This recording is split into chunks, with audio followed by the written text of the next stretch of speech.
kumpirmado na po na meron na pong sapat na bilang po ng mga senador ito hong si Vice President Sara Duterte mga kabida para ho bumoto doon sa kanya hong acquittal sa kanyang impeachment trial dyan po sa Senado. At expected po yan mga kabida sa pagbukas po ng 20th Congress. Ayan. Now, dito ho sa balita mula sa The Philippine Star, ang linaw ho dito sa kanila pong balita po mga kabida, Bato, Sara has numbers in Senate impeachment trial. Ito po ang kinumpirma ni Bato de la Rosa, mga kabida, na yung bilang ng mga senador nasa panig na po ng Vice Presidente, mga kabida, para ma-acquit po siya sa kanya pong impeachment trial diyan po sa Senado. Ito, babasahin ko lang po yung kanilang balita. Re-elected Senator Ronald de la Rosa has expressed confidence that the emerging Duterte bloc in the Senate will get more than enough votes to acquit Vice President Sara Duterte in her upcoming impeachment trial.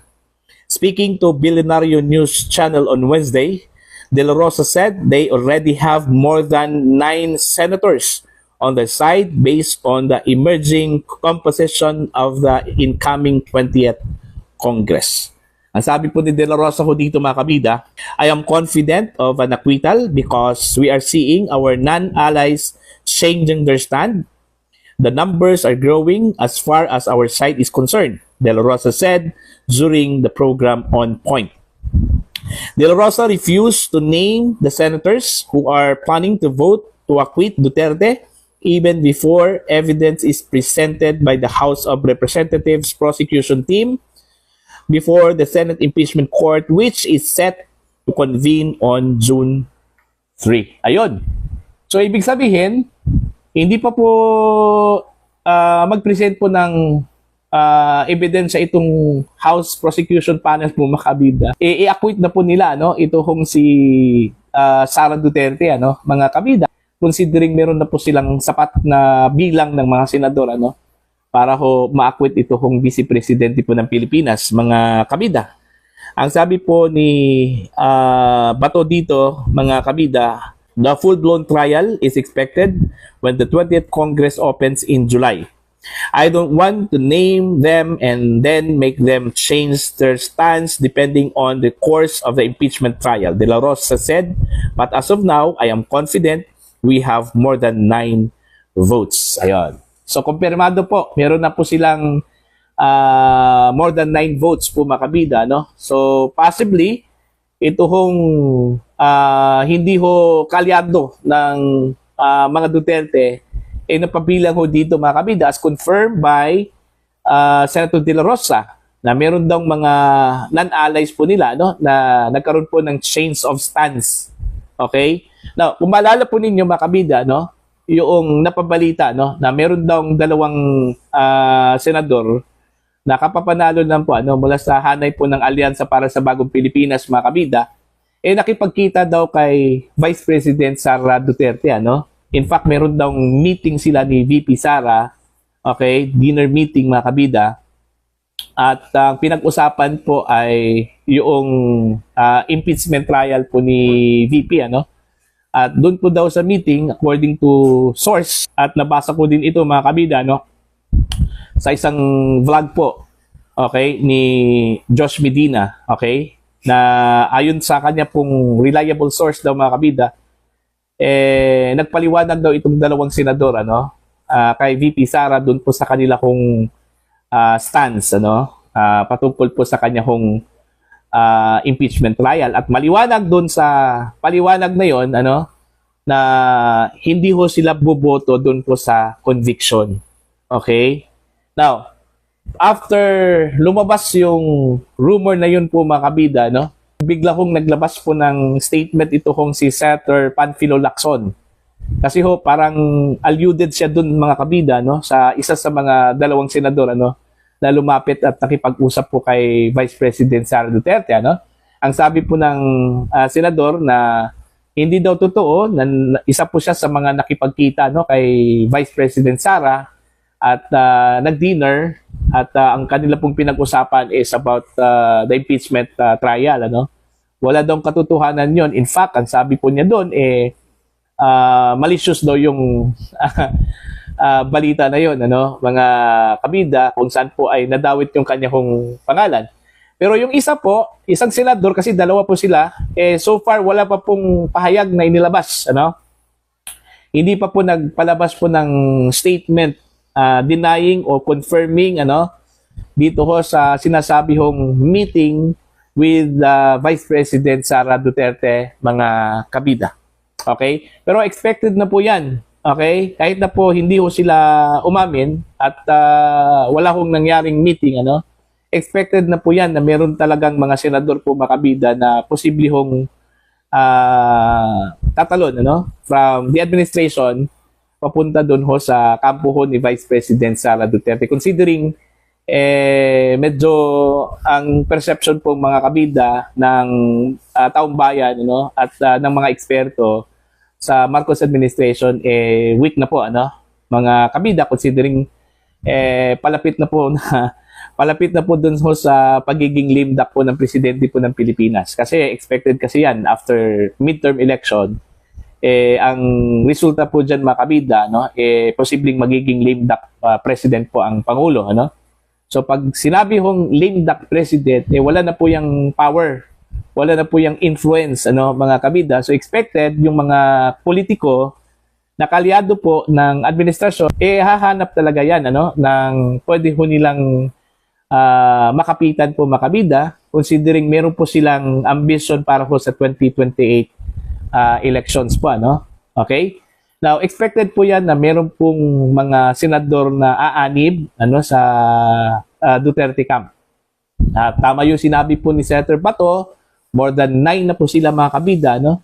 So, sapat na po yan para ho ma-acquit ito hong si Vice President Sara Duterte. Yan po yung maganda, no, sa acquittal, ano, mga kabida, kasi ho, 9 senators lang po yung kailangan para bumoto po doon, ano, mga kabida.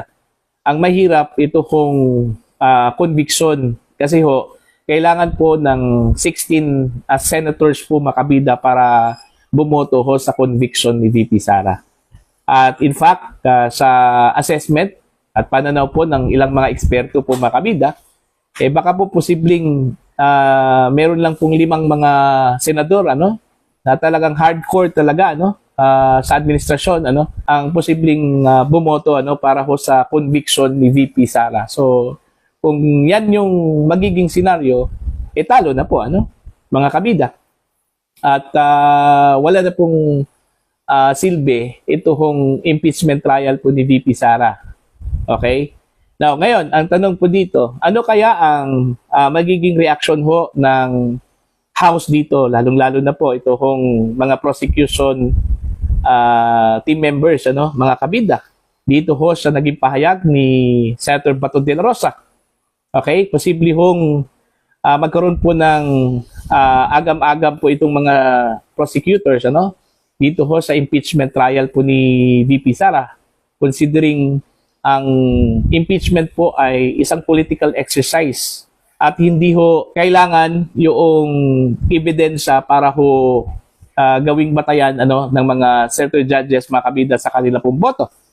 Okay? Maaari pong i-waive po nila yung ebidensya, ano, para ho pagbigyang daan ito pong kanila pong affiliation. Yun kasi yung ano pinaka-core dyan sa impeachment trial It's a political exercise and it's a numbers game.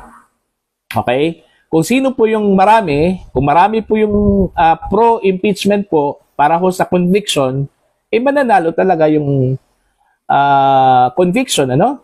Pero kung marami ho yung mga acquittal, okay, mga senador na pro-acquittal, talagang mananalo talaga itong si VP Sara, ano, mga kabida. Yan kasi yung politika It's a political process yun.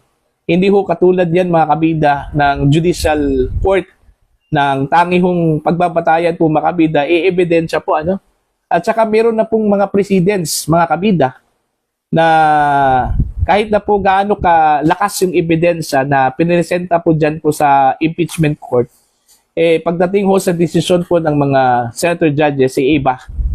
Kaya nga, minsan, yung mga nag-expect ng acquittal or nag-expect po ng conviction, okay, napoprostrate po, ano? Kasi iba yung naging desisyon po, ano, mga kabida. So, normal lang po yan, ano, na hindi po magbabase sa ebidensya at the end of the day. Kagaya ho sa sinabi po ni Congresswoman-elect Leila de Lima, no, na gusto ho niyang ipa-inhibit ito hong mga biased senators. Yung mga senador na nagpahayag na po ng kanila pong saloobin, ano, nagpahayag na po ng kanila pong possible votes kahit hindi pa po nag-umpisa ito hong impeachment trial po ni VP Sara. Wala talagang magagawa yan si de Lima po, mga kabida, kasi gaya ng sinabi ko po, hindi po ito judicial court, ano. Ito ay isang impeachment court, isa hong political exercise, at it's a numbers game po ito, mga kabida. Ang tanging gawin lang po ng prosecution dito is kailangan talaga na very convincing yung ebidensya ho laban po kay Vice President Sara Duterte, ano. Kasi ho, mahihiya naman po yung mga senador na i-acquit nila tapos malakas masyado, very convincing masyado yung evidence, ano, na ipepresenta po makabida ng prosecution team, ano.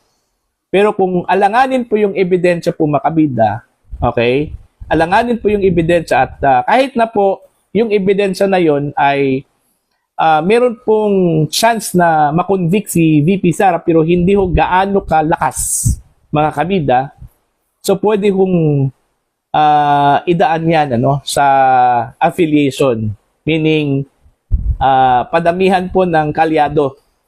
Okay? Padamihan po ng kalyado. Pero kung malakas po yung ebidensya at beyond reasonable doubt yung ebidensya na ipepresenta po makabida, no? Ang ibig sabihin po ng beyond reasonable doubt, wala hong pag-aalinlangan na guilty ang isang respondent, ang akusado, ano, mga kabida, wala pong magawa ito hong mga senador kundi sundin yung ebidensya po, ano, na inilatag dyan po sa impeachment court. Kahit po masakit yung magiging desisyon po, ano, kasi televised po yan. Hindi lang po senador ang manunood po dyan, mga kabida. Okay, pati ang taong bayan, ano, panunuorin yan ng taong bayan.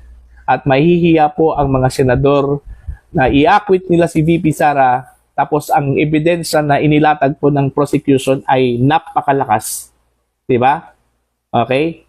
So, sometimes it matters yung evidence. Pero most of the time, yung affiliation, okay, it matters, mga kabida. It matters. So, yan lang po. Para po sa inyo, ano po ang inyong tingin at pananaw ho dito, mga kabida, dito ho sa kumpirmasyon, ano, ni Senator Bato de la Rosa na nasa panig na po, ano, ni Vice President Sara Duterte, yung dami ho ng mga senador na posible hong bumoto, ano, para ho sa kanya hong